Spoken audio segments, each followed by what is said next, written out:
Welcome to Changing Higher Ed, a podcast dedicated to helping higher education leaders improve their institutions. With your host, Dr. Drumm McNaughton, CEO of The Change Leader, a consultancy that helps higher ed leaders holistically transform their institutions. Learn more at changinghighered.com. And now, here's your host, Drumm McNaughton.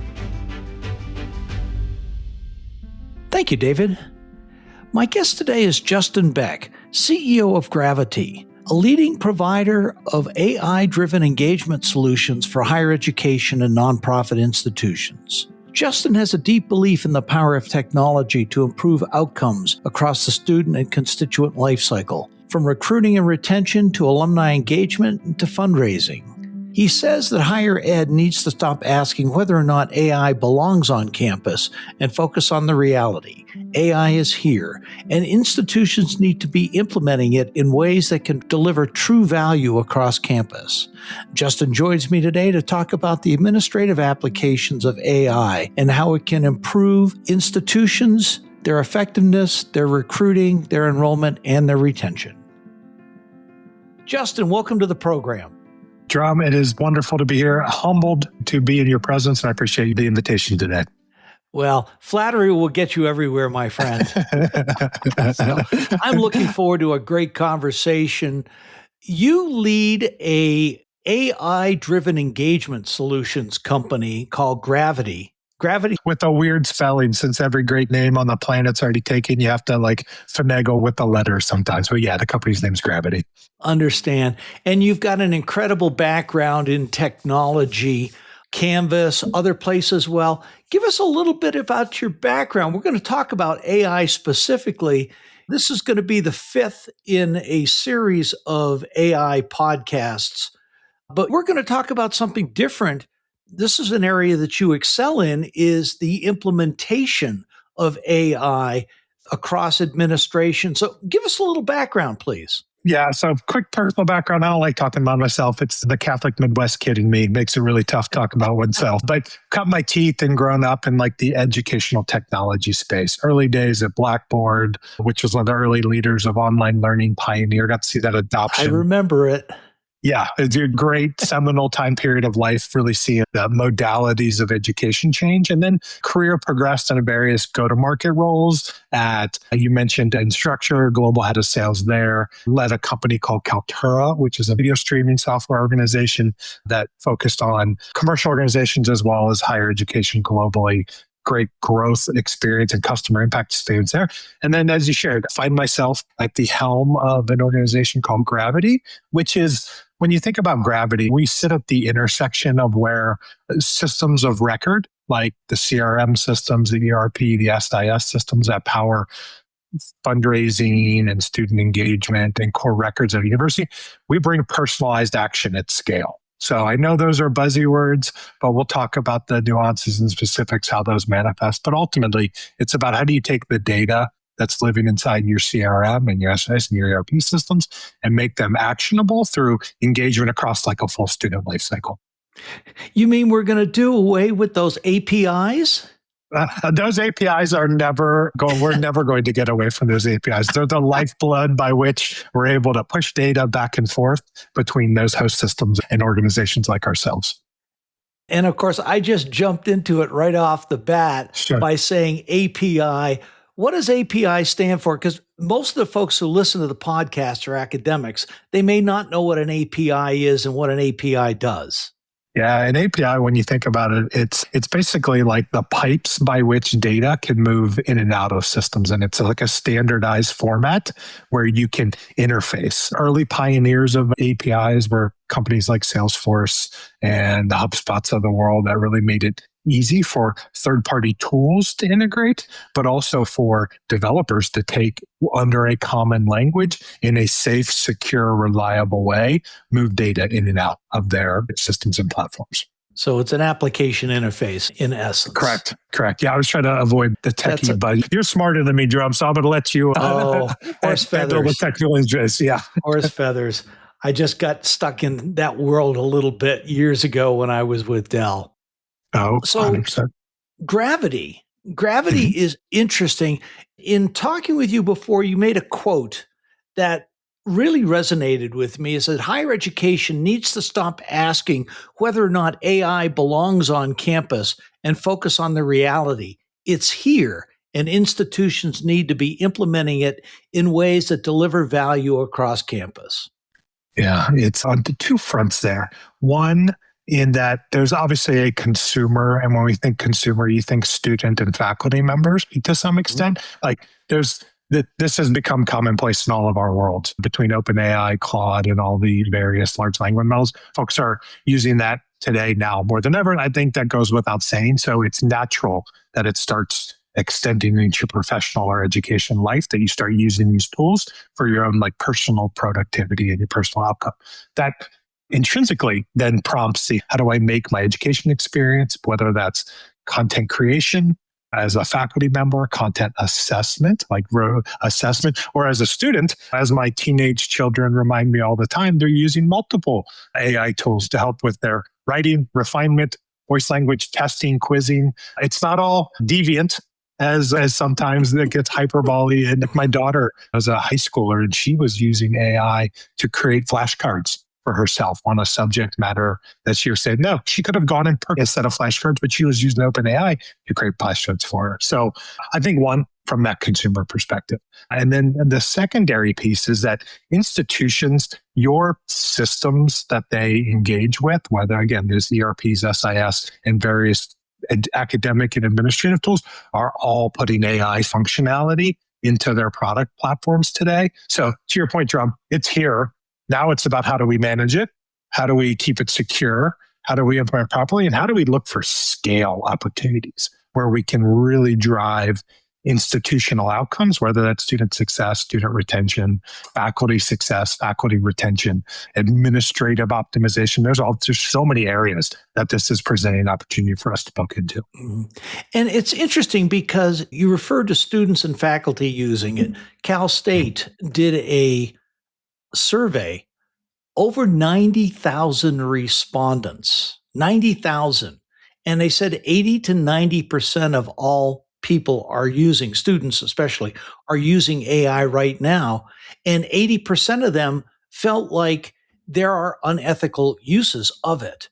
We're not going to talk about that so much now, but we're going to start getting into the administrative perspective versus the academic. We've talked about the academic perspective quite a bit in previous podcasts. Where you guys are excelling at is that administrative perspective. Tell us about that. Yeah, so where Gravyty comes into play, and there's other organizations like us, of course, but I think this is a scale and a reach opportunity. Is that our organization focused on, think about like student lifecycle services as well as engagement with alumni and on the fundraising side of things.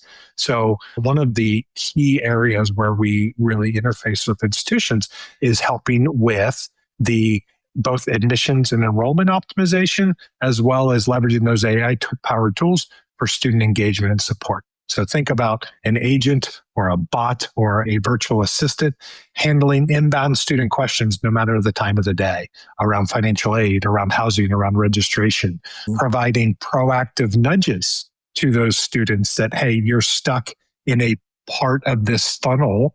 And schools talk about their students as a funnel, as they're joining. So proactive nudges for reminders, encouragement, and next steps, with the goal of ultimately higher enrollment yields, improved retention, and ultimately reducing the burden on the staff, where if you know anything about higher education right now, they have not expanded their staffing to keep up with enrollment increases or declines that may be happening. So reducing the load on those staff members is employee satisfaction and better outcomes from them engaging with the community as a whole. Yeah. So there's really three areas that we've talked about that is ripe for use of AI. We just talked a little bit, we'll go into more depth on recruiting and admissions.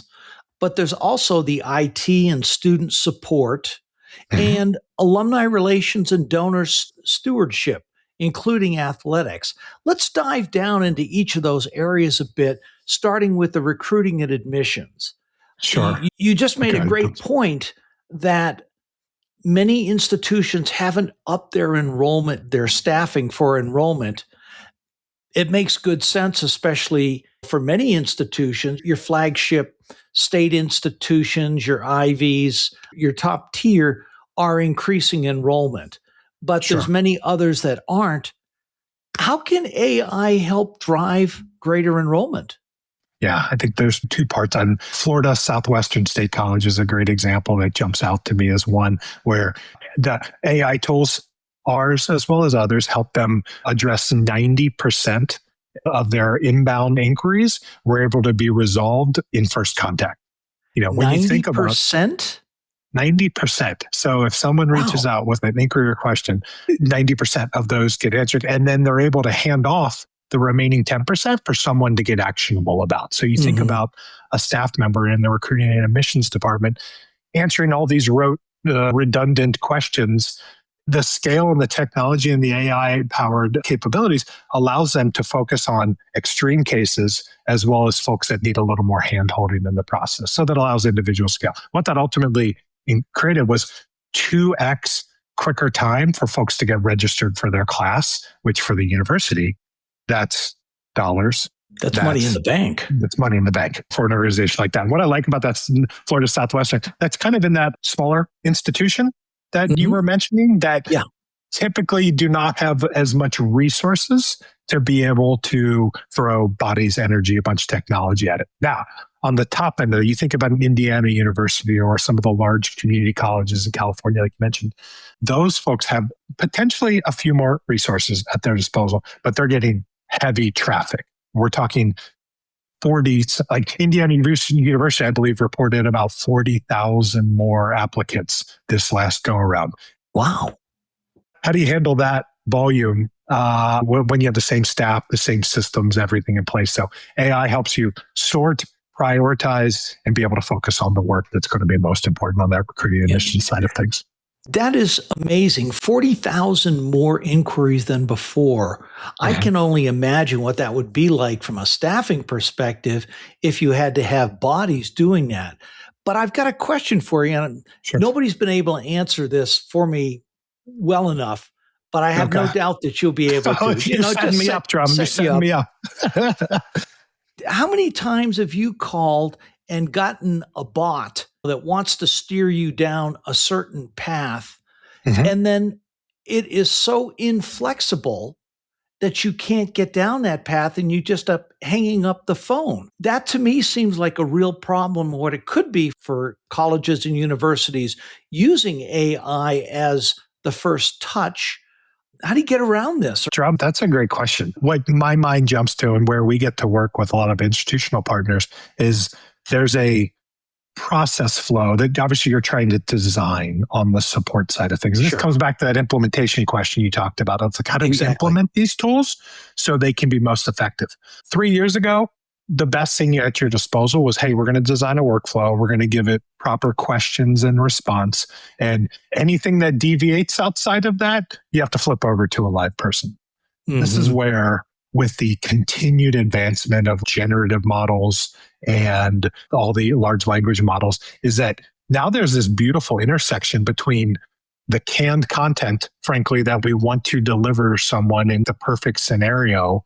And when they fall off that path, we have this guardrailed generative response that helps them work through in a very natural way what they're trying to get to before trying to maybe flip them to talk to an individual person. We call it the blending of your dedicated knowledge sources with generative AI starting to come together to allow that information seeker or that student or that faculty member that has a question about HR operations at the university to get a more productive response and a better response in a natural kind of way. So hopefully that's a good answer to a very challenging question.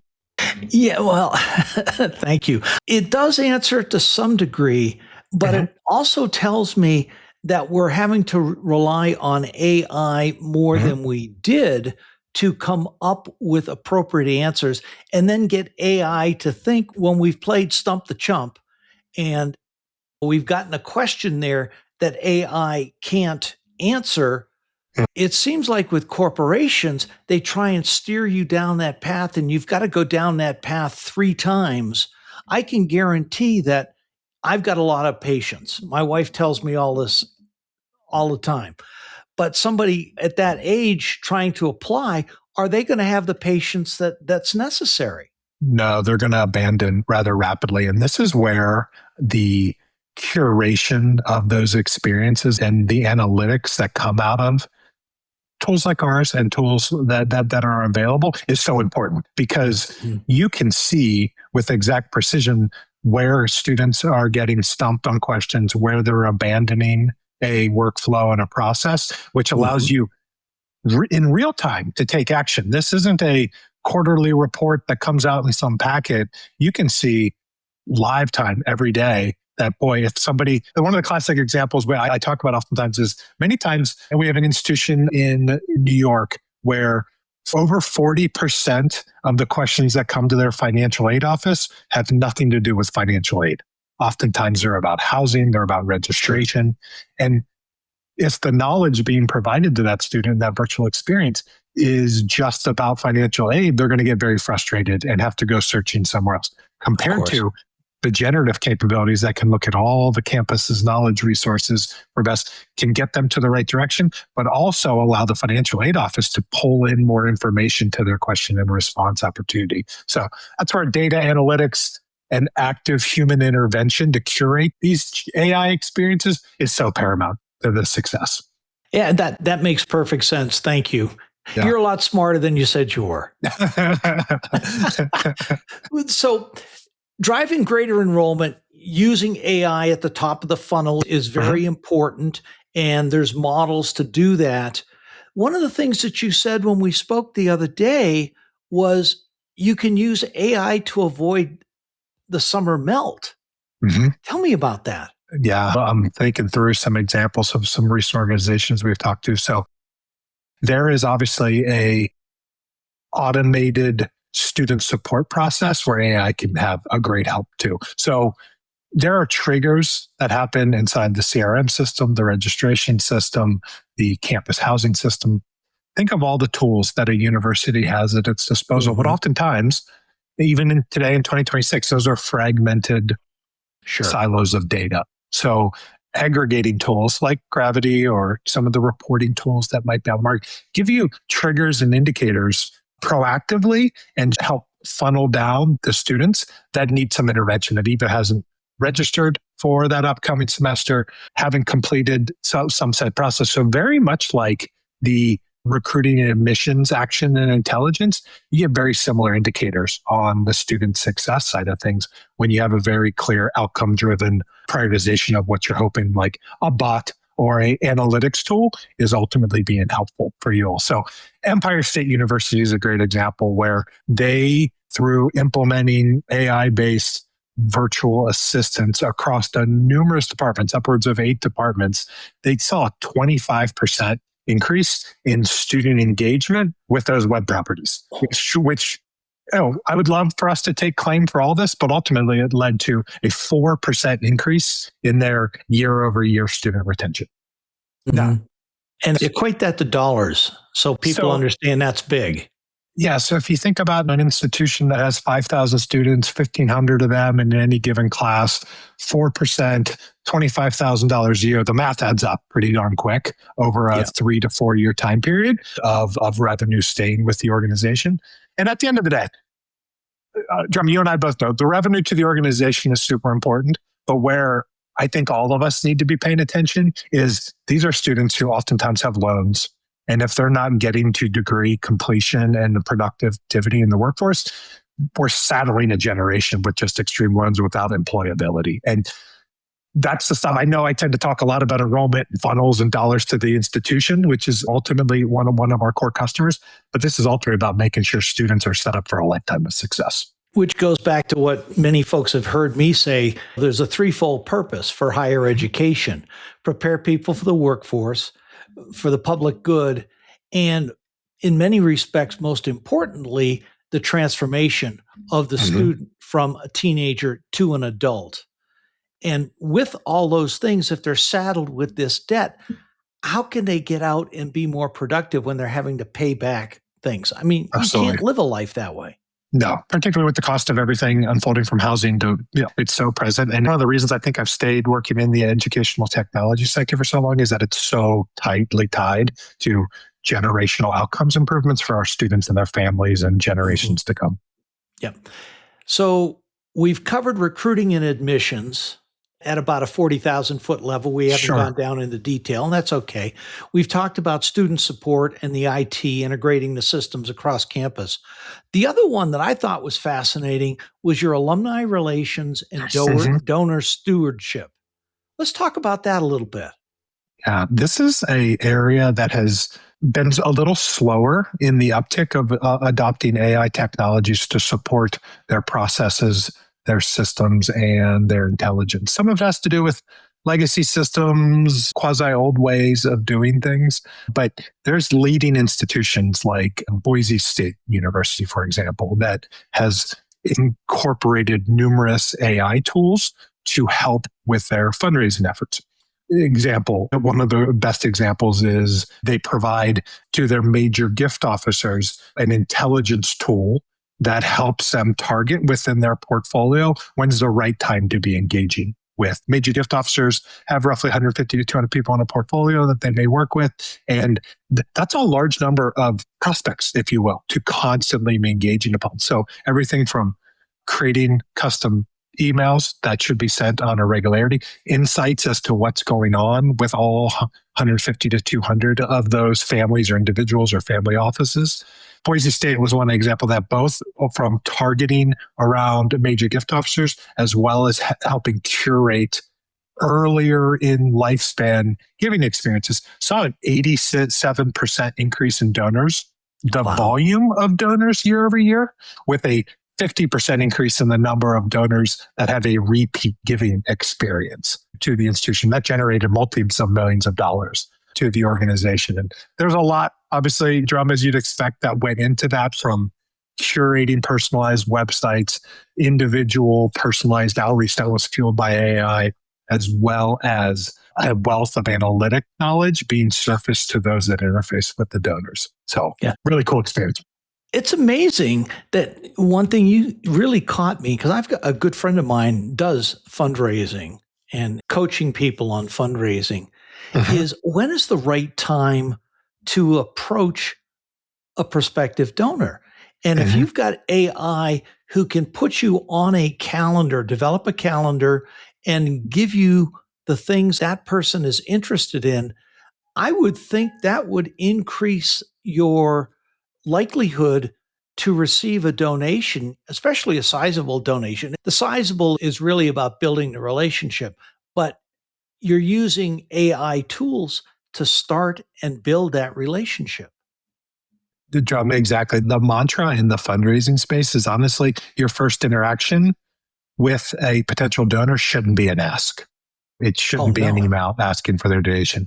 The concept of like building stewardship over a time period with them, whether you engaged an alumni, a family member, a parent in volunteer or mentorship opportunity, a athletic participation opportunity. There's numerous ways through events, either campus or virtual experiences, where you start to cultivate stewardship and affinity to the university. And one of the big trends we're seeing in our alumni and fundraising world is actually the tools helping engage students before their graduation date. So getting them involved in mentoring opportunities, having the alumni department sponsor mentor matching, which AI has been a huge boost for us to help with like matching alumni to students.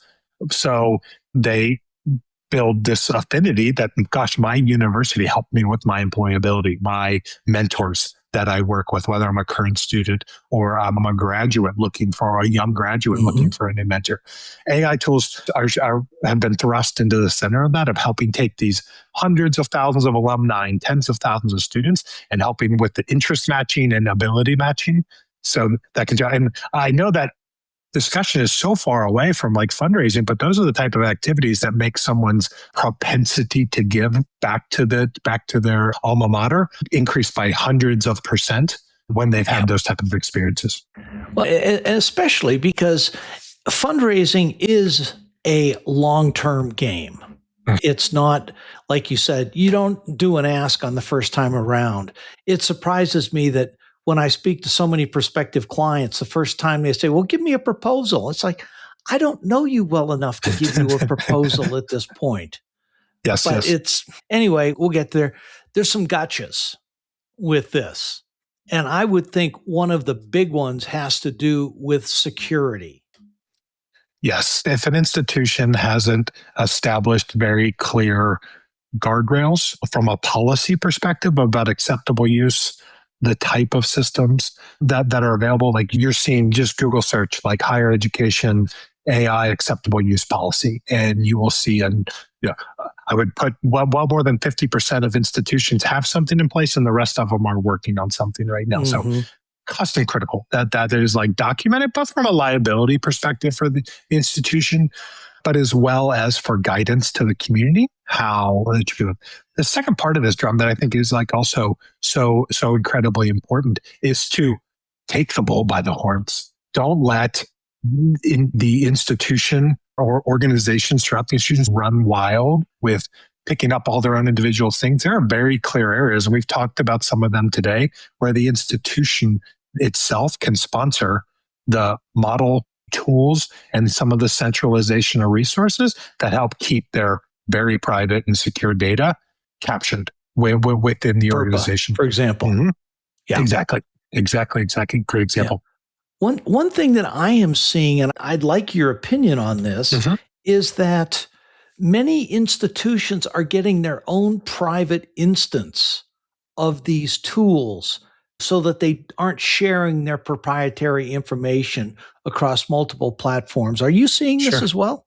We are. It's a way to put up some of those guardrails to not only protect like the institution, but also protect the students and faculty from those type of pieces. And you're able to, some of that curation that we talked about before, when you're not as exposed to, air quote, the outside world, it's giving like a really strong boost. Now, I think you and I both know that's probably happening at some of the tier one top Carnegie classifications of institutions compared to the larger piece, because sometimes they have more assets at their disposal, but it's absolutely a trend we're seeing across the board. I'm very intrigued to see how that evolves as the public facing pieces continue to evolve.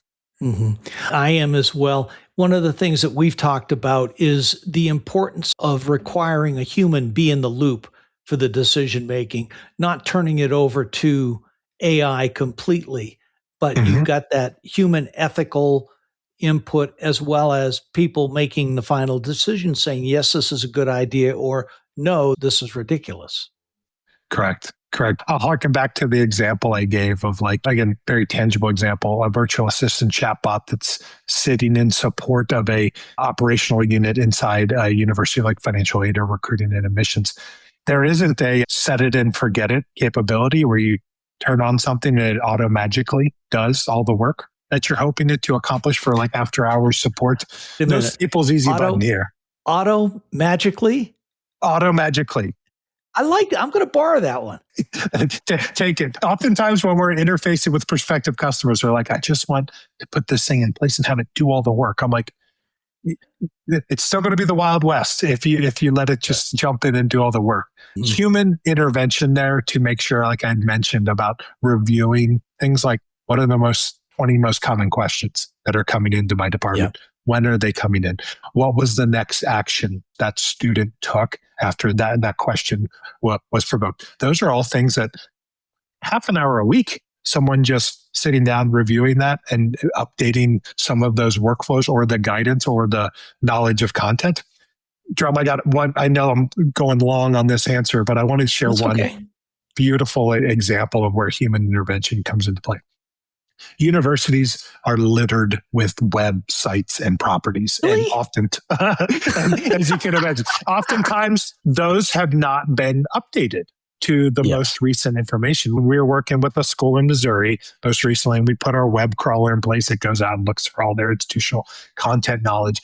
And they found that there was 3 different dates published on live active websites about when recruiting and admission deposits were due. 3 different dates. So think about that from a student perspective. So again, human intervention. Boy, we took down 2. We updated one of those web pages, solved, but they wouldn't have found that out until deposits were late or deposits were coming in at the wrong time. And it sort of makes the institution look foolish when they're not aligned. Like simple AI tools crawled, exposed that information, allowed the organization to take action. And each week, each month, whatever, AI can give you a list of where people have gotten stuck so that you can go in. It can make recommendations for you as to what needs to be fixed, but it's still that human that needs to be in the loop. And that's one of those critical things for implementation.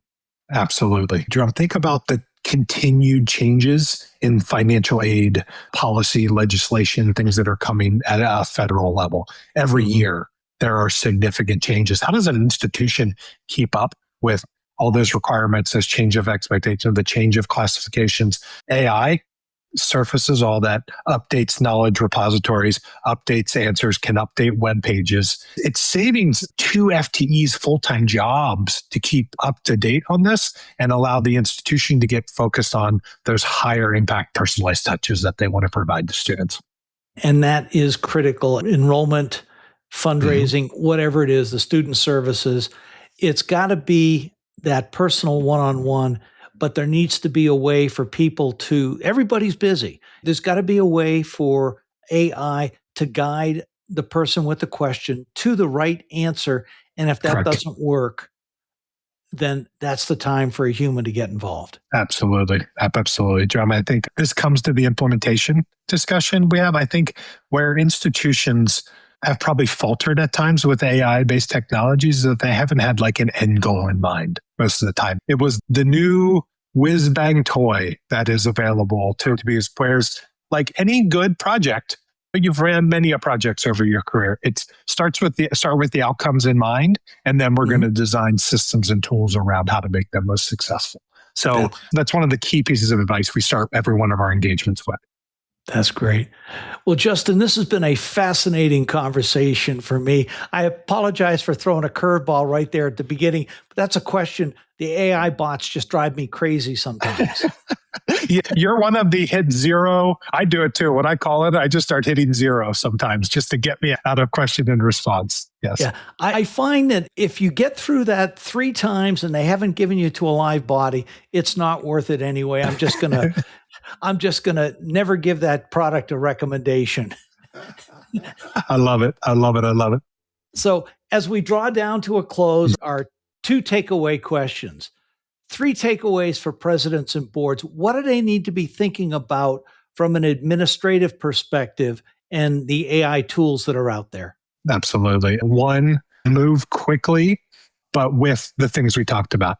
A policy in place, a thoughtful design of your outcomes that you're ultimately trying to drive to. And these are going to come back to your common institutional outcomes of student success, enrollment success, alumni success. So focus on those outcomes, but move quickly to not let things sprawl and get out of control where you're having to wrangle things back in. 2, control what you can control, but keep your stakeholders in mind. Like pull them in. This is one of the most beautiful opportunities for, it used to be my least favorite term in the world, faculty committee. And now I love faculty committees because sometimes they can get a little unruly, a little like pull them in for both the spectrum of neophytes all the way to the experience. And then I think the last piece of advice I have with folks is iterate often, is that the technology is changing on a month-by-month basis. So set up a governance structure that says we're going to come back together at the end of June to see how the effectiveness of these programs are running and what pivots do we need to make so we keep those institutional outcomes in mind. That's really all 3 of those really excellent. Especially get started now, because if you're thinking about waiting until the technology slows down, forget it. It's not going to slow down for at least 5 to 10 years. The comparison from the athletics world I think about is I don't want to throw shade on something, but think about that the NCAA took a long time to get their hands around this NIL situation in higher education right now. And that has spawned everyone solving it for themselves, which means no one solved it right now. So opportunity for institutions to get their hands around this early. Absolutely. What's next for you? What's next for Gravyty? Oh gosh, we are continuing to infuse more AI-based technologies into all the products in our portfolio. Doing a lot of work with integrations with some of our key partners like Ellucian and Salesforce and Blackbaud that work across that full student life cycle. What's most important for me right now is to be running around this great country and this great world, having a lot of conversations with institutions that are focused on improving student success and engaging with a ever disconnected alumni population. And so trying to come up with what are the modern day strategies that are going to help us really engage with the constituents that we all have the honor that we get to serve. Yeah. Well, Justin, thank you. I have thoroughly enjoyed this conversation. I certainly hope our paths continue to cross in the future. I hope so too. We'll have to find our way to Annapolis at some point in time and spend some good time there. So, yes, sir. Awesome. Drumm, thank you. Take care. Thanks for listening today, and a special thank you to my guest, Justin Beck. Justin, thanks for joining me on the show. I thoroughly enjoyed our conversation. I look forward to next time our paths cross. To my listeners, thanks again for tuning in. See you next week. Changing Higher Ed is a production of The Change Leader, a consultancy committed to transforming higher ed institutions. Find more information about this topic, along with show notes on this episode at changinghighered.com. If you've enjoyed this podcast, please subscribe to the show, and we would also value your honest rating and review. Email any questions, comments, or recommendations for topics or guests to podcast@changinghighered.com. Changing Higher Ed is produced and hosted by Dr. Drumm McNaughton, post-production by David L. White.